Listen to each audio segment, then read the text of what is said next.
Hello and welcome to the Bird Talk Show. Have we got a fantastic show lined up for you today? I'm so glad you're here. If you're here in the live stream, I'm going to be paying attention to the chat for some questions. We do have a special guest today, so fire those questions away and we'll get to those as convenient. If you're watching the replay, feel free to participate in the comments below the video. We'd love to hear from you and do appreciate you tuning in to the replay. Now, we're going to introduce today's guest as a new friend of mine, even though we probably should have been better acquainted because we were both affiliated with Tennessee Ornithological Society in the eastern part of Tennessee. But I didn't travel very often to a lot of the meetings, and perhaps our guest didn't either. I'm talking about Dr. James Christopher Haney. Dr. Haney is president and founder at Terra Applied Sciences LLC in Washington, D.C. He was the chief scientist of Defenders of Wildlife from 2006 to 2016 after completing his PhD at the University of Georgia's Institute of Ecology and Skidaway Institute of Oceanography. His research interests include wildlife and fisheries, as well as marine science oceanography and ecosystem management. Now, the reason we've invited them here as a guest today is because he's written a new book that I've just started reading. I can't wait to share with you. Let's introduce you to our guest, Dr. Chris Haney. Dr. Haney, welcome aboard. Thank you for joining us today. Thanks, Rack. Thank you for having me. We can hear and see you just fine. So if you don't mind, would you tell us a bit more about yourself? Sure. I'm, I guess, about a fifth or sixth generation Tennessean. All right. My folks come from upper northeast Tennessee, Johnson City and Greenville area. Where we're broadcasting from today, by the way, Johnson City. Oh, great. Yeah, I was born in Chattanooga, Erlanger Hospital. I grew up there until my 20s when I moved far, far away to Athens, Georgia, and went to graduate school. My birding sort of interests were kick-started by a grade school teacher, my first grade teacher, actually, Margaret Halverson, who, with her husband, who taught grades 5 through 8, she taught grades 1 through 4. It was a tiny school. They were both bird banders, and that really, I was already interested in nature as a very young boy, but that's just lit the fire and kept it going. And then later on, I was mentored by the sort of professional birding or amateur birding establishment in the greater Chattanooga area, participated in Christmas bird counts, breeding bird surveys, and various banding and mist netting opportunities. Wow. Fantastic opportunity for a young bird watcher.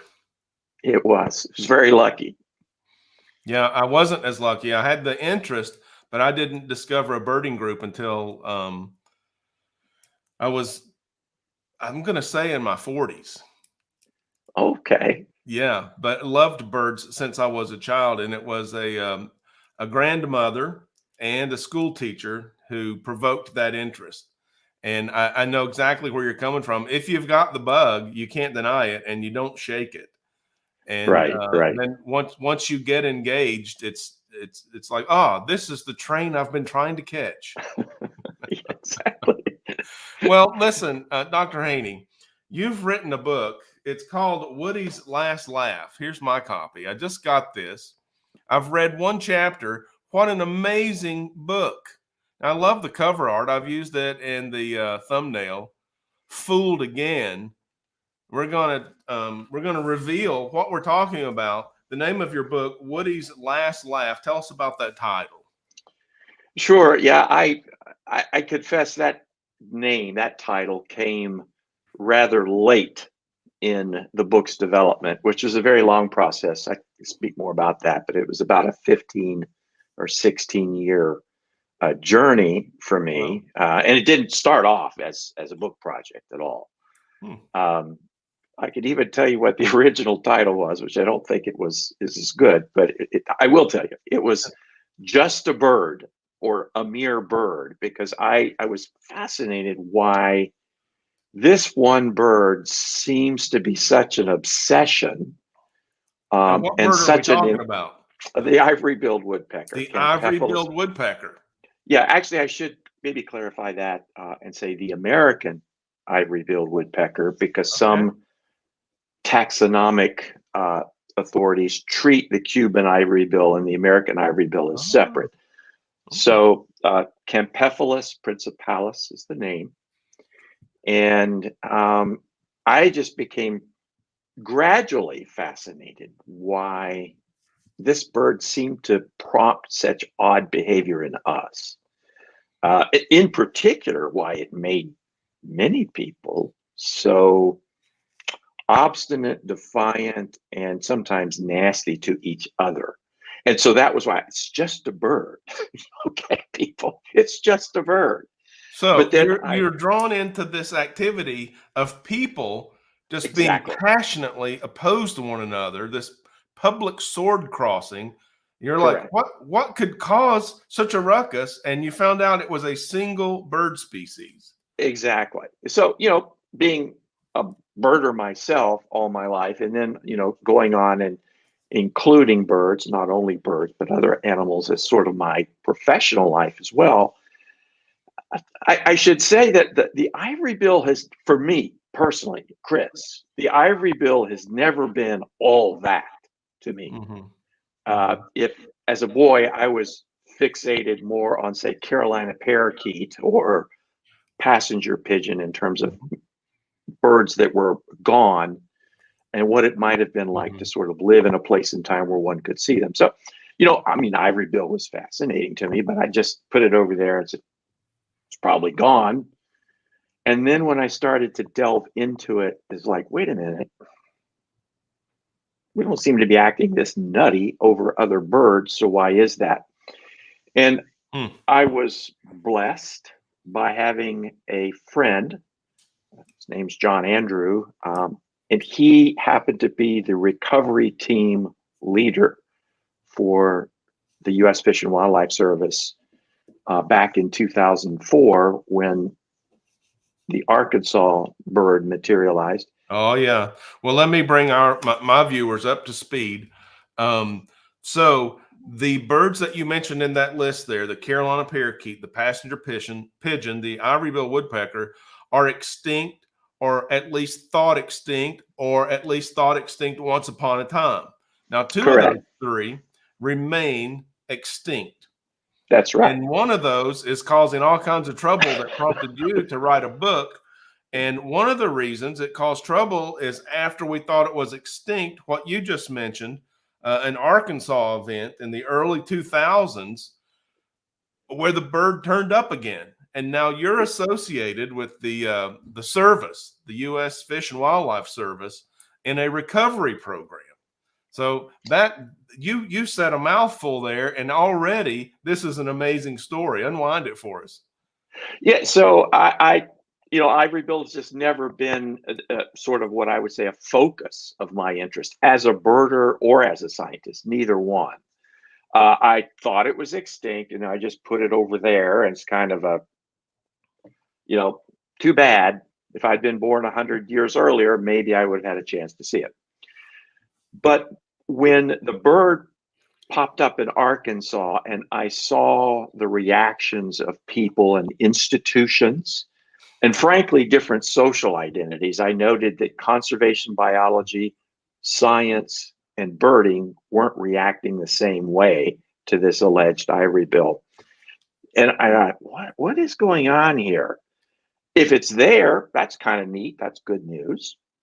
But then it was almost like some people didn't want it to be alive. They were insisting that it was still dead. And that caused me to sort of dive in to what is causing this controversy. And it did that journey took a long time, and it did not lead me in the direction I thought it would. Okay. I thought I might unravel. So this wasn't all of that to you. This bird was, I mean, not as a birder, not as a scientist. So you weren't really attracted to defending the bird's existence or declaring its extinction. No, but no, that's absolutely correct. And it puzzled me why certainty absolute certainty even mattered that much. Lots of things in life are expressed in terms of probability. And we don't have to be 100% or 0% certain in order to navigate through the world that we live in. So that puzzled me. And the other thing I noticed was that the book starts off at the prelude is I'm sitting in my office. I'm holding two documents. One of them is the recovery plan for the woodpecker after the Arkansas incident, or a draft, actually. I think it was a draft. It wasn't the final. And I'm looking at it, and it says some things about the bird's diet. And I'm going, what? I mean, I'd been reading about extinct birds since I was a boy. My grandfather gave me a bunch of old bird books, and I knew what the ivory-billed diet was, and it wasn't matching what I was reading in this draft recovery plan from the Fish and Wildlife Service. So I said, maybe my memory's bad. So I reached over, got my copy of A.C. Bent's Life History of North American Birds, the Woodpecker volume, and I flipped over there and I said, yeah, right. This account lists all kinds of stuff in its diet, plant matter, and nuts and berries and poison ivy berries and all sorts of odd things, plant galls, plus various kinds of insects. But when I compared it to what the draft recovery plan is, this doesn't make any sense. So that little bit of kind of biological curiosity sort of hooked me.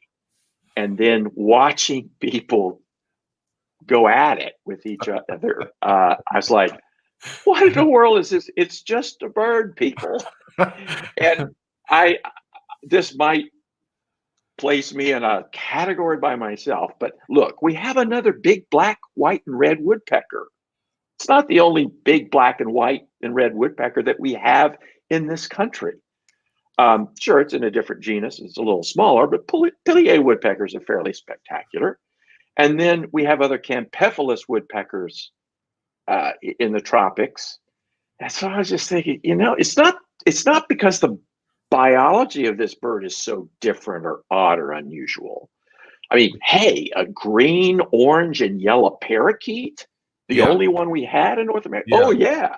I'm with you. That fixated me. But the ivory-bill, its biology and appearance didn't really hook me.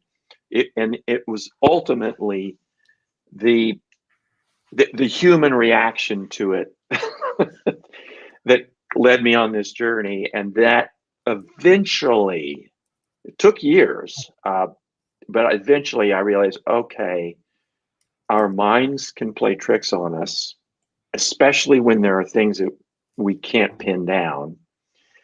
And it was, the other thing that shocked me was I read that we've been declaring this bird extinct since the 19-teens. Okay, and this is the point that I want for us to expand on. Okay. You thought you were going to a birding event, and you ended up with the ringside seat and a head full of doubt. What in the world? To the point you achieved inspiration. And I think the point that you were walking up to there was that the bird has been declared extinct for a long time and more than one time. Is that right? That's absolutely correct. It was declared extinct locally, or the correct term is actually extirpated locally in certain states very soon after the turn into the 20th century. So by the early 1900s, it was already being claimed as gone from certain locales. But then by the 19-teens, that had kind of set in to the nation.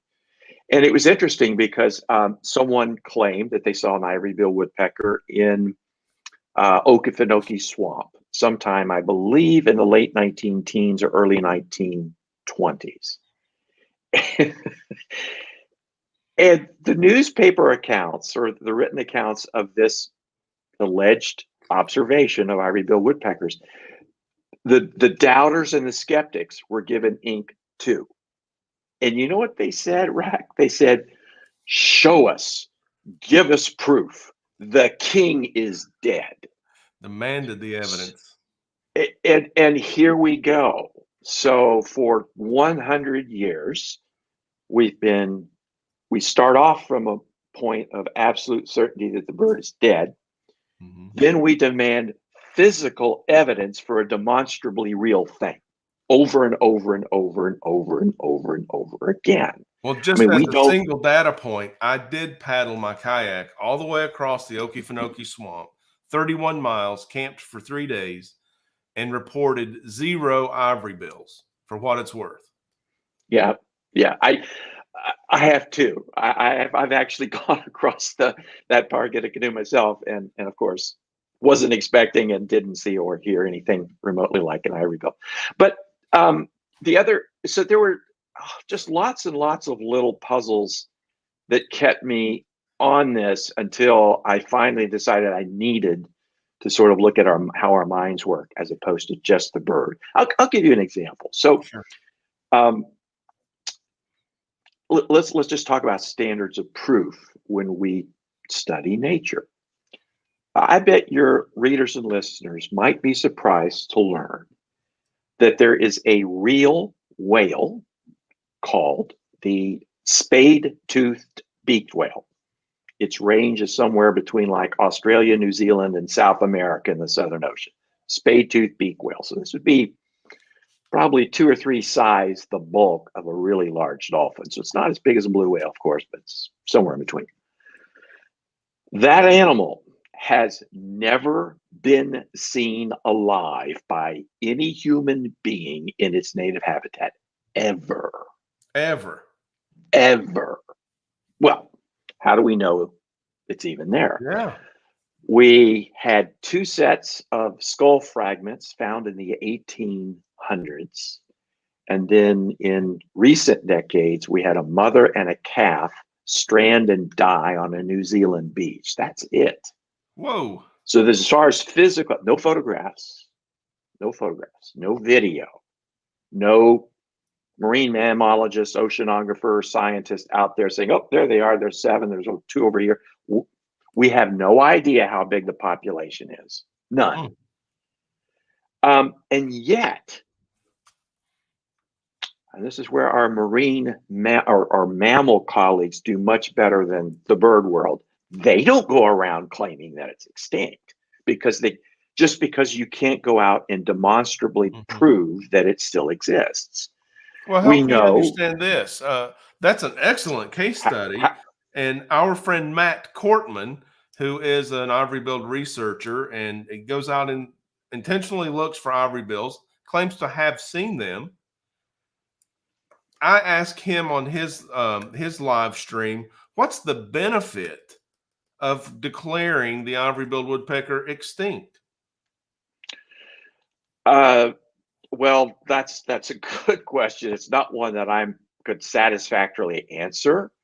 I think one excuse that's often given is, well, we can't prove that it's there. Why should we spend money on? Oh, wait a minute. That's another matter. Maybe spending money on something, that's one thing.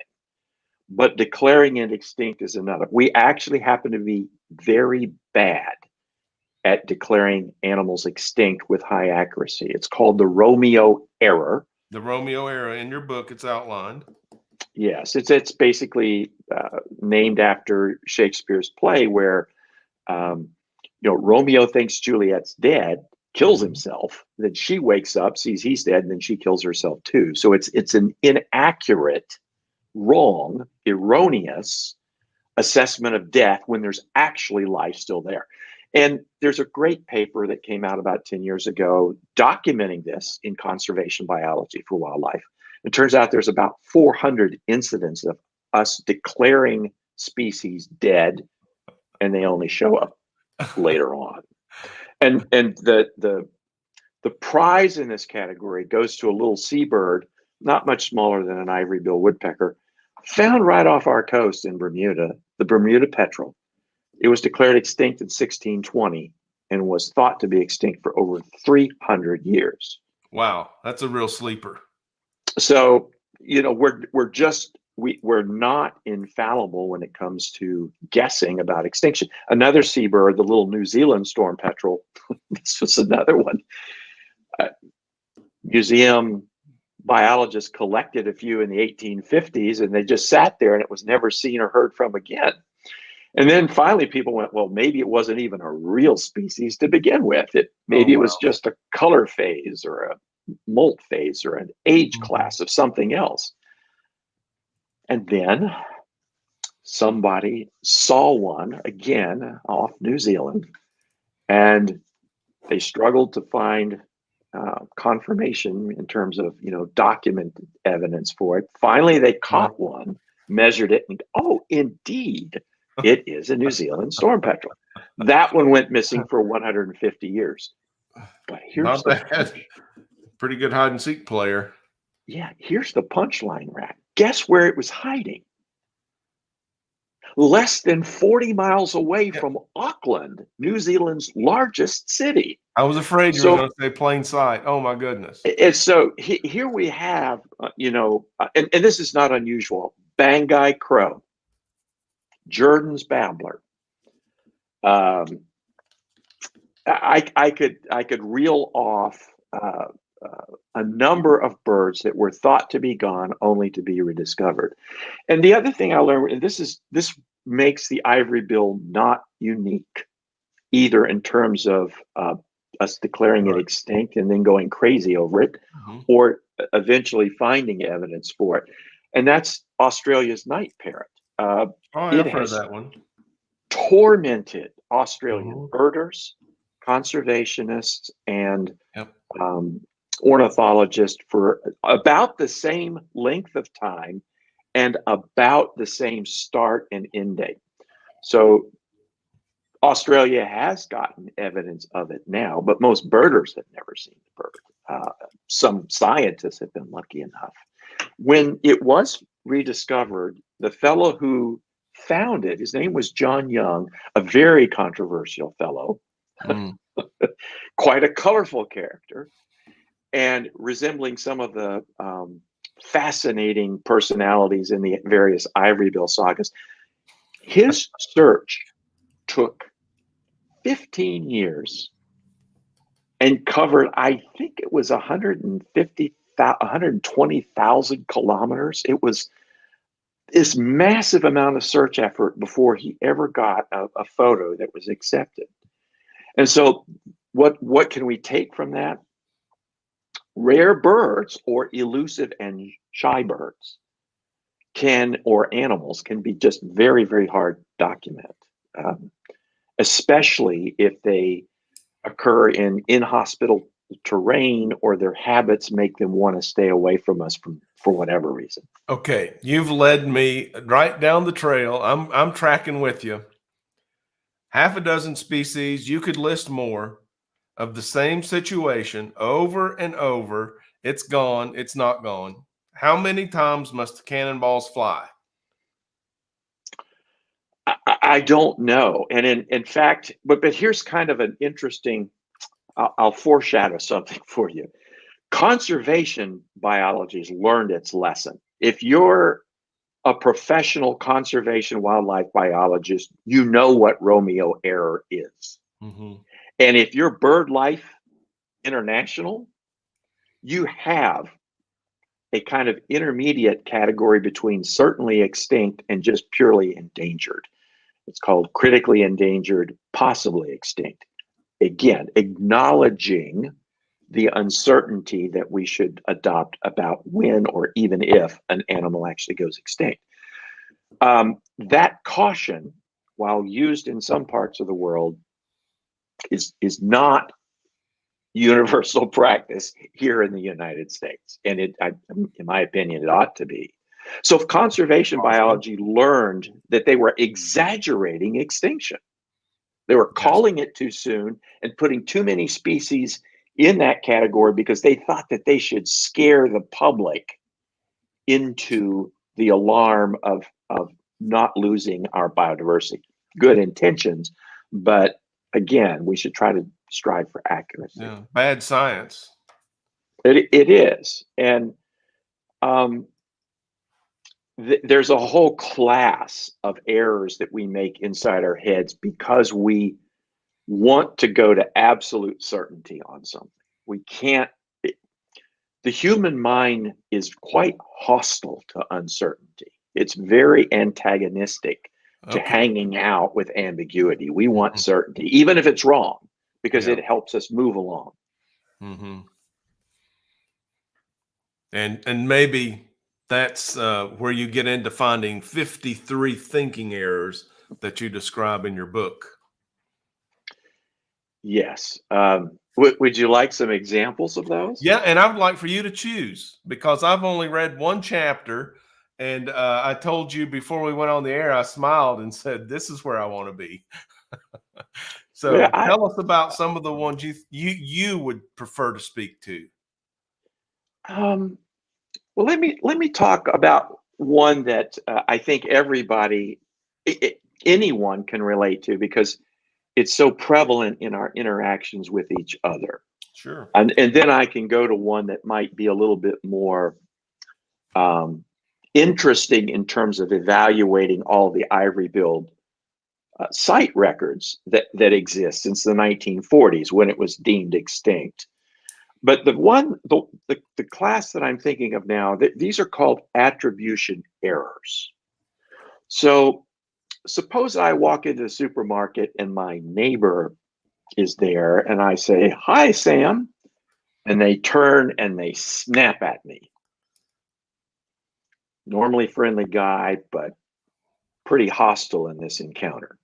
What our mind does is it tries to interpret Sam's hostility as, what did I do? Did I offend them? Hmm. Are they just being a jerk? Yes. Uh, we'll guess at their unseen intention. And that will lead us to, I mean, maybe they just haven't had their cup of coffee in the morning yet, or they learned that they're lost their job or something. And when we guess wrongly about that, that's called an attribution error. We can do it wholesale for whole groups of people, or we can do it individually, you and me, for example, or with our spouses. This is a nasty problem in the ivory-billed saga. If you search about very long, you will come up some dignitary, professional, some personality in the birding or science world will go, you know, yeah. Cornell went out and sent 20, 30, 40, 50 observers to Arkansas, but all of those people really saw pileated woodpeckers. They were making this up in their head. They were suggestible. And it's not to say that we're not suggestible. We are, and that's another error over here. I've put But up a when, graphic of a pileated woodpecker. yes, There's a photograph, and then we'll go back to your book cover, and you can see the this is a rendering, artist rendering of the ivory-billed woodpecker. right, a cartoon version. Um, and so when we guess that 3, 5, 10, 20, or 100 people have all fallen to an error of suggestibility, that's called an observer expectancy effect, which is an error in its own right. That kind of wholesale attribution is a cognitive mistake. We don't know what people's intentions were, and we weren't there to see if they really saw a pileated woodpecker or not. But because we're not comfortable with ambiguity about ivory-bill, it's easier for us cognitively, mentally, to write off 20 people as wrong than entertain our notion that we were wrong about the ivory-bill's extinction. And you're You talking see, about the people in general, not a bad group of people who are weak-minded falling into these traps. yeah, that's the thing. Scientists and professionals and no human group and no individual human is exempt or immune from these errors. We all fall to them all the time. Wow. So that's a big one, and that's behind some of the hostility. If my friend Fred has seen an ivory-billed woodpecker, comes back to me and says, "I've seen one," most birders will turn on them like a rabid dog and say, "No, you were mistaken. And if you don't get your act together, you're not a serious birder." Yeah. Come on. That ridicule doesn't go down well either. I'm an expert birder. I'm a bird bander. I'm an amateur correct. ornithologist. If I see a ivory-billed woodpecker, I'm not going to mistake it as a pileated woodpecker unless I do. But if you tell me that I've made this mistake, I'm going to be irate. It's not a conversation anymore. It's a No, contest. no, and it stems from people being rigidly locked into their beliefs and failure to let's suppose that I went to sleep in 1944 just after the ivory-bill was declared extinct, and I was like Rip Van Winkle, and I woke up in 2022, and I said, okay, I'm still curious about the ivory-bill, so let me go look and see what I can find. I would expect to hear nothing and see nothing. But if I looked in the U.S. Fish and Wildlife Service's recovery plan, it's Appendix E, and I started to count all of the incidents of ivory-billed woodpeckers since the 1940s, and I came up with more than 100, I'd need an explanation for that. And that Now, exists. one explanation is that all of those people were wrong, making it up, even the ones that weren't out looking for the bird, that weren't birders and weren't scientists. Or I'd have to modify my belief that the bird is extinct. Some people will not modify their belief that the bird is certainly extinct. Now, that's called a lack of Bayesian caution. Also a neglect of probability and some other errors in there. So the ivory-bill is a little bit like a pitfall for all of us. It's very hard to navigate the topic of ivory-billed woodpecker and not fall to one or more of these errors. It's virtually impossible. Now here, I'll give you a really interesting one to think about. Imagine the people that were skeptical, and a couple of the Cornell people were back in 2004 and 2005. They were extremely skeptical that the ivory-billed woodpecker could be alive. One of them considered herself to be an extremely unlucky birder. She wasn't one that went out and saw them again after someone else reported. She had a PhD and dealt with woodpecker biology. She saw the bird. Now imagine what has to go through her head. If you're told the bird's been dead for a half century and you see it, is your instinctive response to go out and tell your birding friends in the world that you have? No. Well, I can It's just the say as a opposite. birder, I have found rare species, unexpected species out of place. And I have a small degree of understanding of the things that go through my mind when I see a rare bird. I'm not going to mention this unless I've got witnesses, unless I've got a picture. And there's no sense in inviting the ridicule, the Correct. stink eye, as we call it, at the local club level, without that That's proper exactly right. documentation. Which now that you've put that into context for me, it makes 100% sense that even if you see the bird, you're going to maybe think about reporting it. Well, that's it. And you know what that's called? When we don't report something because we are afraid of how it will land in the audience. A good example is in the medical profession, and when they ask, for example, about certain aspects of your medical history, and you may not want to reveal that you're a smoker or that you drink, 5 cocktails a day.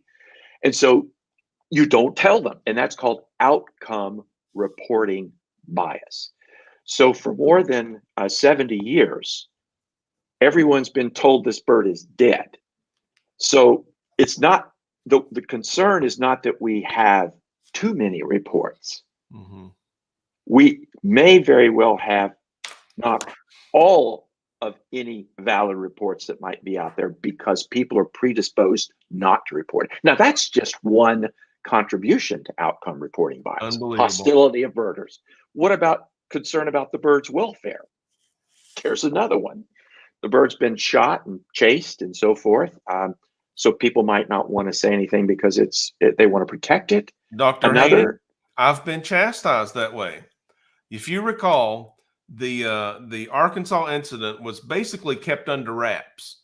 There was Yes. work done before it was revealed. Well, I was chairing the International Amphibian Day and had a wonderful board, broad spectrum of people interested in biology. And one of it was a PhD from Nebraska, gave me a call and said, they've rediscovered the ivory-billed woodpecker. I was involved with the Tennessee Ornithological Society at the time. Why didn't I know of this? Well, it was under wraps, and they did a pretty good job of keeping it quiet. But I did break that story. This was back when listservs were how we communicated as birders, and I did the nice thing to let my other birder friends know that they've rediscovered the ivory-billed woodpecker on our 10 birds Tennessee bird list, which is basically an email list. I started getting hate mail from other states that I were not affiliated with because a particular Tennessee birder, I guess, felt like I jumped ahead of getting the information and publishing the memo before they did. And it was based on no, they didn't know me. They couldn't throw the right rock at me, but they knew what I had done was I had told everybody this big secret, and now the bird's going to be in peril because people are going to rush and go see it because I let the cat out of the bag. Yep. And it really stung. That was a public flogging I took. Exactly. And most people that are even peripherally interested or aware of the saga of ivory-billed woodpecker know about these. I mean, professional ornithologists have been attacked. And in one case, John Dennis, who had seen the bird in Cuba and took, I believe, the last or maybe only photograph of the Cuban ivory-billed woodpecker, was chastised by James Tanner, who was the self-designated authority on ivory-billed woodpecker here in the United States. He said he wants to believe he saw it, but he didn't. Again, falling to that kind of attribution error. And this was back in the 60s. There are other reasons that predispose any ivory-billed woodpecker reports not to be reported. The range of the bird is in the South. I grew up in the South. People in the South are very suspicious of outside organizations, this is government authority, and so forth. They're not predisposed to just go pick up the phone and call the Fish and Wildlife Service or the Park Service or anyone else. And say, hey, you have an ivory-bill. I'm not going to do it, especially if the bird is on private land. That, again, if the bird is still alive, that would predispose it to be underreported, not overreported. Correct. And there are 2 or 3 other reasons. Many rural people wouldn't know who to call anyway if they saw one, or they wouldn't even know that it was necessarily rare. Pick up their. And then again, if it's some casual person, they pick up a field guide and it says it's dead, they're going to report it as a pileated. Oh, I must have seen a pileated. Yeah, couldn't have been that one. I'm going to talk myself out of it. And this is another thing. And I've never found a birder that can give me a good answer to this question. Why is it that we're demanded to think that ivory-billed can be confused with pileated? Oh, yeah, absolutely. You saw an ivory-billed? No, it was a pileated. But where are the warnings saying that the pileated can be confused, or the ivory-billed could be confused for a pileated? I see exactly what you're saying there, and I didn't realize I'm definitely guilty of that bias. I don't know why. Yeah, the similarity is only allowed to run in one direction, and that's not logical. That's exceedingly irrational. If two objects are alike, they're alike. So you could confuse them either way. And here's a cool thing. Next time you have 10 minutes on your hands, look at a field guide and compare Bachman's warbler to various age classes of hooded and Wilson's warblers and say that they're not similar. We don't have 100 mistaken identities of Bachman's warbler floating around. We don't have it between Eskimo curlew and Wimbrel. Those look alike. And that kind of puzzle is what drew me in and to look more at how our brain works. And then that's when I discovered how many mistakes we fall to with this bird, because we give it this special power over us that, frankly, a living bird, or a dead bird for that matter, doesn't deserve. It's just a bird. I finally used Woody's last laugh because, and I'm dating myself, the woodpecker to me seems like Woody the woodpecker constantly pranking us. We're Wally the walrus falling to the pranks over and over and over That's again. so perfect. And so when the Fish and Wildlife Service came out with its extinction proposal late last year, I laughed. Not because extinction isn't serious, but because, well, wait, here we go again. Yeah. You know, that darn bird is setting us up again. And I don't know whether it's alive or dead. I really don't. I don't believe my information is any better than the next person. But my evaluation of how our mind works and how wrong we are about extinction in other cases leads me to want to say I still don't know, or I'm not certain. And I'm drawing a personal conclusion right now. I want to believe the bird is alive. I do. I do not want to think of it as being extinct. And I find a lot of hope in all of these records, especially the recent records. Now, I recently spoke to Matt Cortman, Mission Ivorybill, who claims to have seen the bird in recent history, and he believes the bird is not extinct, but it is alive. I don't know what to do with that. My conclusion is, either way, I don't see that it's a good idea to declare it extinct. Yes, especially if withdrawals of protection for direct killing would be withdrawn as a consequence. So, for example, if it also lost protection under the Migratory Bird Treaty Act, which makes it illegal to shoot an ivorybill, that doesn't cost anything. It doesn't cost anything to keep that protection on a piece of paper or on a statute somewhere. Now, you can make a reasonable argument that the ivorybill should not be put in a category of certain extinction, but also at the same time not try to spend money on it. Those are two different decisions. And a lot of, they like to call themselves skeptics and reasonable people, but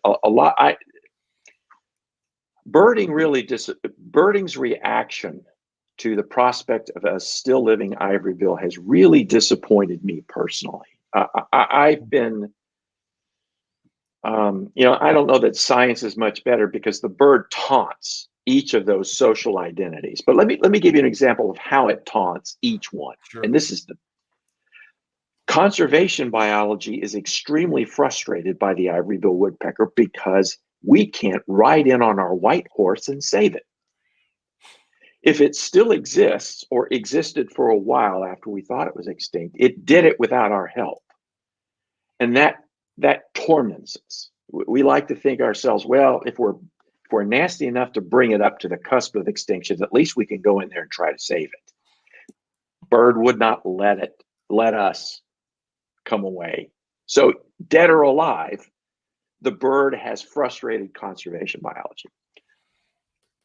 Professional ornithological science and formal science generally, you can't study anything with a sample size between 0 and 1.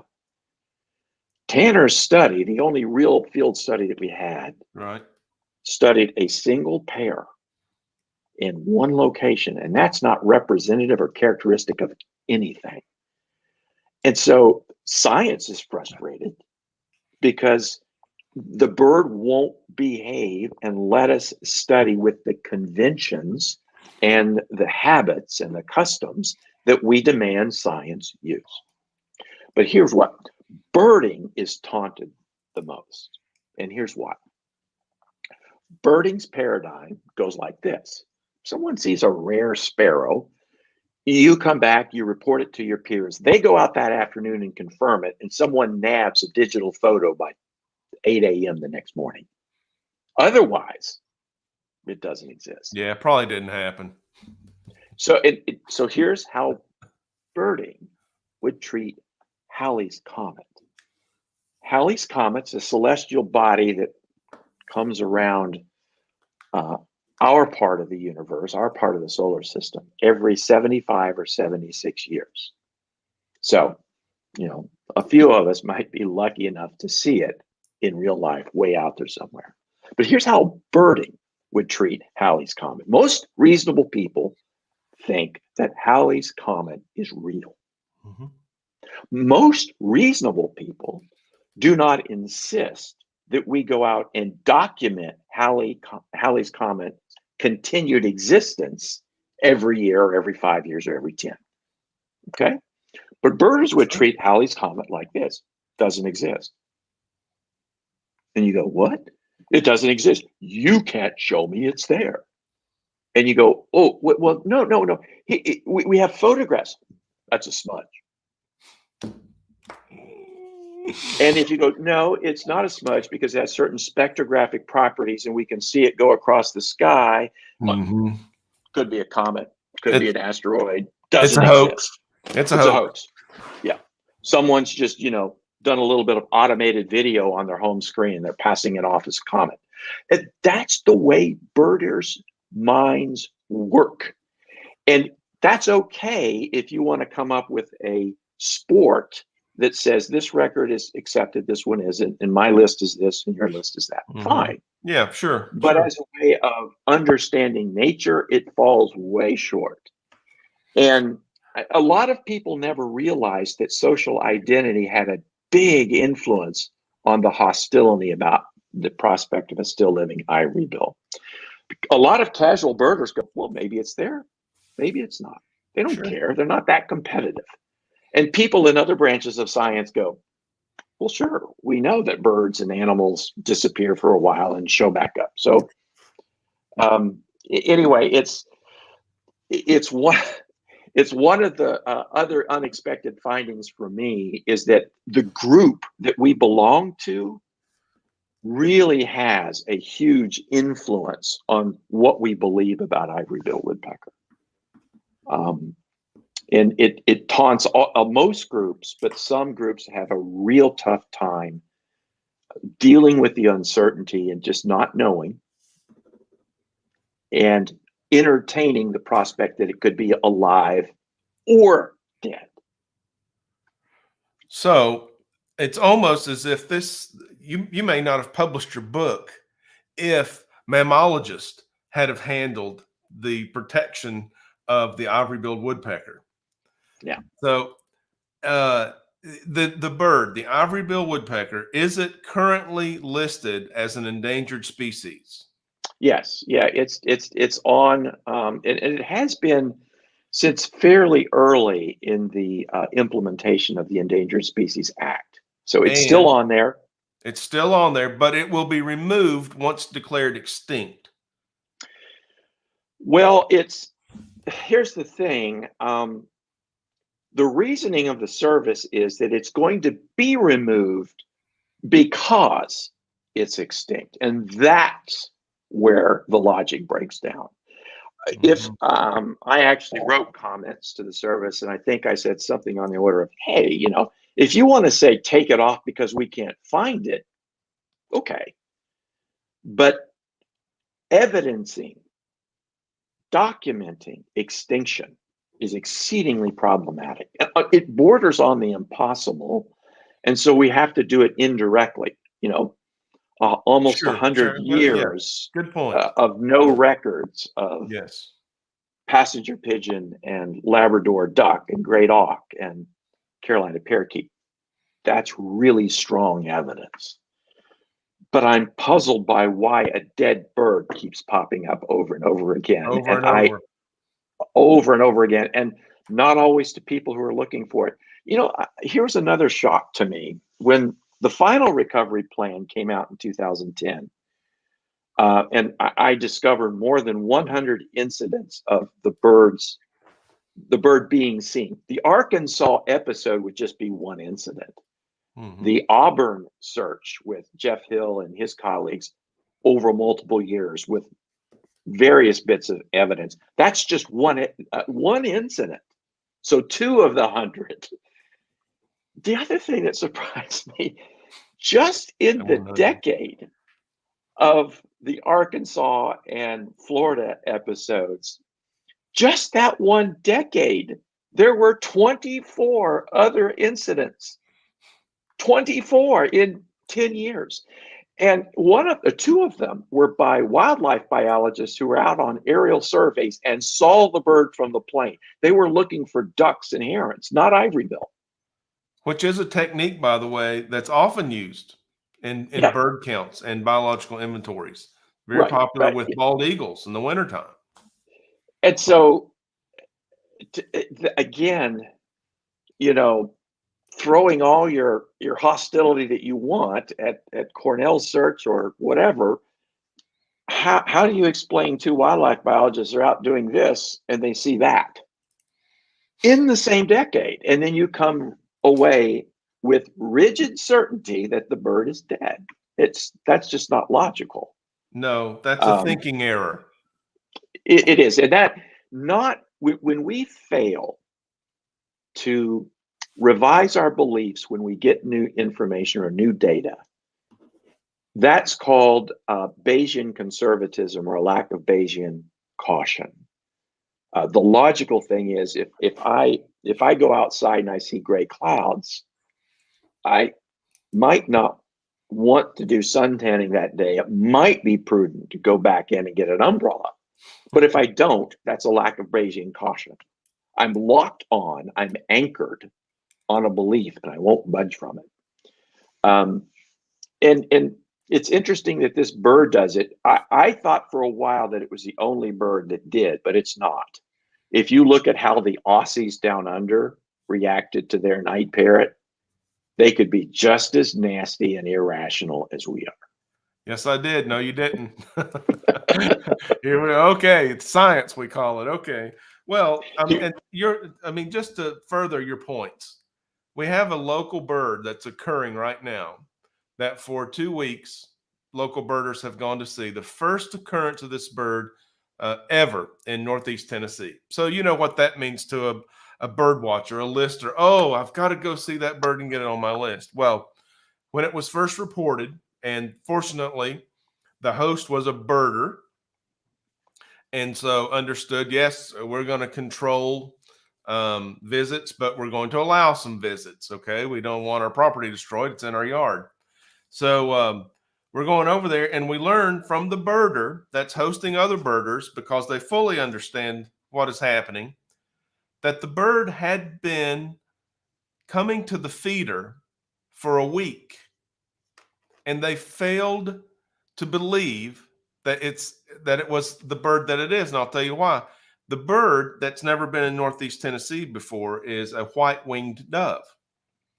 Not necessarily an uncommon bird in its range. This is a little bit outside of its range.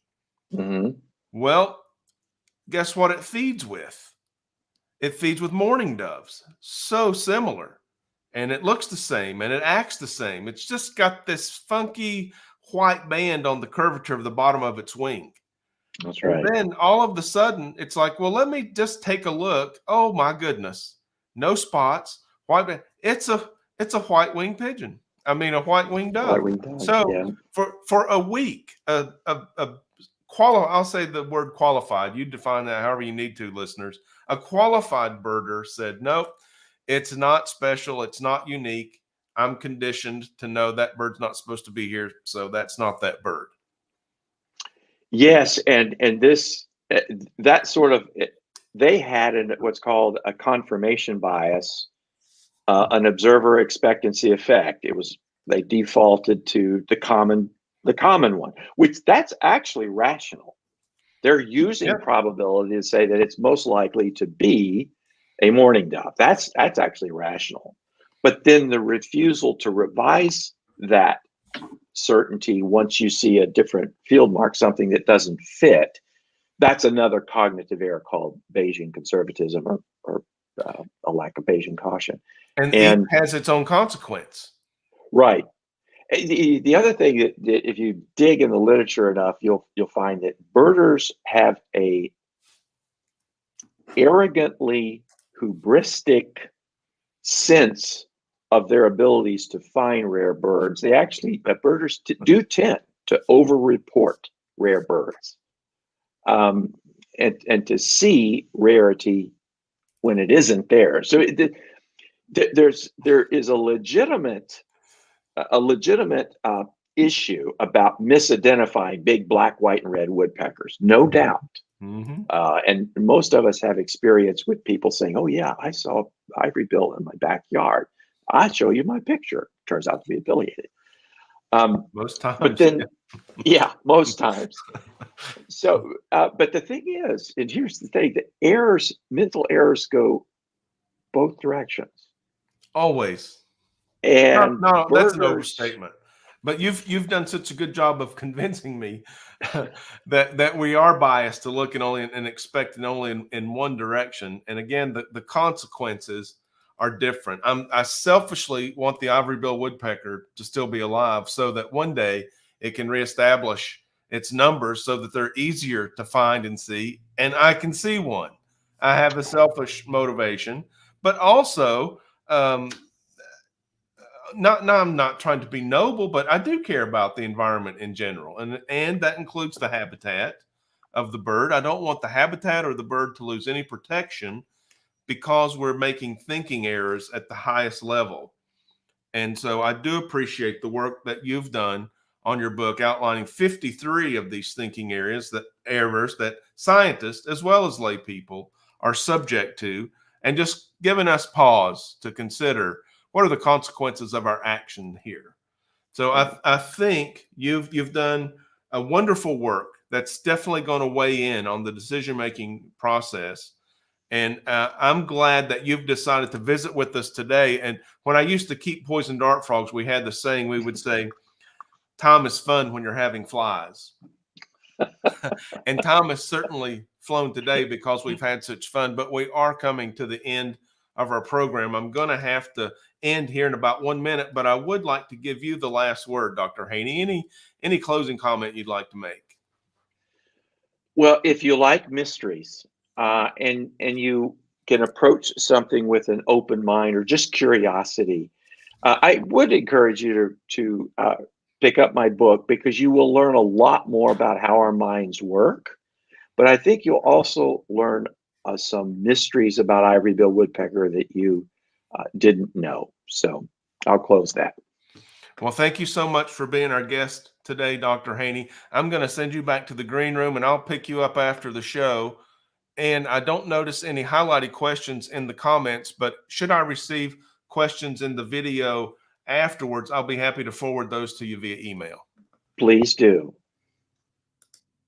All right. Thank you, Dr. Chris Haney, for being our very special guest today. I love this book.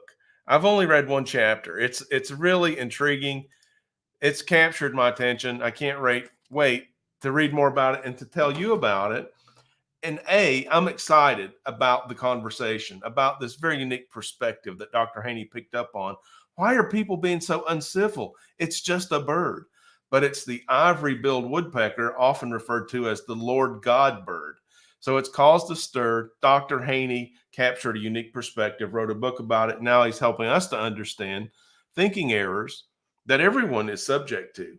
And just reading through the material and understanding, putting myself, secretly in the shoes of someone making an error. It's like, I might be able to look at things a little more clearly, a little broader next time. Maybe not, but this information, I think, will help me to process life in a way that I can find happiness, that joy that I'm pursuing. I'm working so hard to be happy and to share happiness with you. And that's one of the reasons we have the Bird Garden YouTube channel. That's why we set up the 24/7 live bird feeding station, just to make your day a little bit better. That's why we do all of the videos, that we spend the time editing and going afield, capturing the bird footage. Science, I think, agrees with me that birding makes your life better. I'm happy to share it with you here on the Bird Garden channel. I do want to thank everyone for being in the chat today. And if you're watching the replay, thank you so much for stopping by. I look forward to hearing from each of you in the comments below. If you like the video, be sure and hit the like button. If you're not a subscriber to the YouTube channel yet, go ahead and hit subscribe. There's a bell icon beside that. Hit the bell icon. And when I upload updates, if I happen to hear from Dr. Haney, a development in the ivory-billed story, I'll be happy to put that out on the community tab. You won't know unless you hit the bell icon. So be sure and do that. Share this with your friends across your social media. We'll make new friends. I'm going to see you on the next one. Until then, why don't you get out there and see some birds?